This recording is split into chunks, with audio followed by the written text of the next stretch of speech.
ওহ, প্রিয় শিবু স্যার, কেমন আছেন? আশা করি আজকেও ঠিক আগের মতোই খুবই সফলতার সাথে আরও কিছু ছেলে মেয়েকে আপনি মুরগি করে চলেছেন, যেভাবে 11 বছর আগে আমায় করেছিলেন।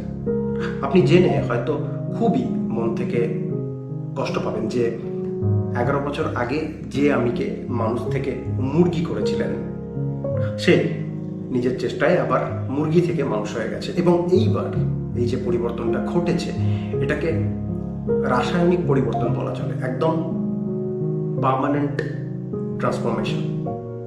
একটা গ্র্যাজুয়েট ছেলে যে ঘোস্ট রাইটিং করে সংসার চালায়, অর্থাৎ কলমে অন্যের হয়ে বইয়ের পর বই লেখে, অনুবাদ সাহিত্যের কাজ করে এবং রিসার্চ পেপার পর্যন্ত সে লেখে, অর্থাৎ পাতার পর পাতা সে একটা শব্দের সাথে আর একটা শব্দ গুচ্ছ শব্দের সাথে গুচ্ছ শব্দকে বাঁধে।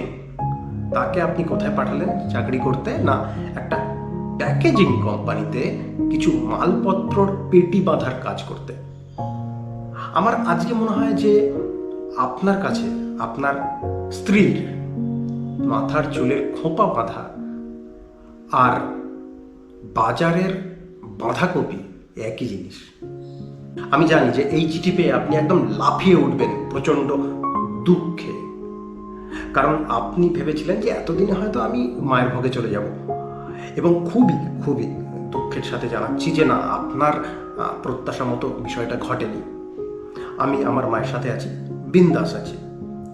বিন্দাস মানে আপনি আবার ভাববেন না যে বিন নামক কোনো মানুষের দাস হয়ে আছি আমি।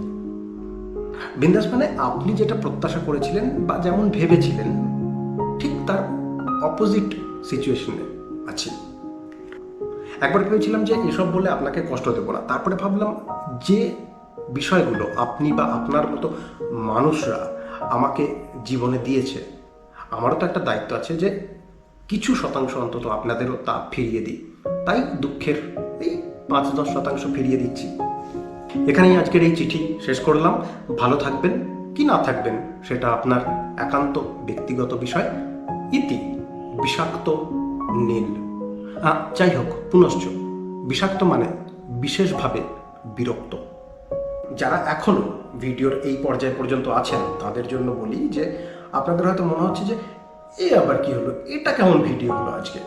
তাদের জন্য বলি, এই বইটা খুব কাজের বই। এই বইটা হচ্ছে ক্রিয়েটিভিটি কিভাবে আরো অ্যাক্টিভেট এবং ডেভেলপ করা যায়। এরই একটা ফর্মুলা হচ্ছে যে আপনার জীবনে যদি কারোর উপর, অবভিয়াসলি আছে, কারোর উপর রাগ থাকে, কোনো আক্রোশ থাকে, তাকে একটা চিঠি লিখুন।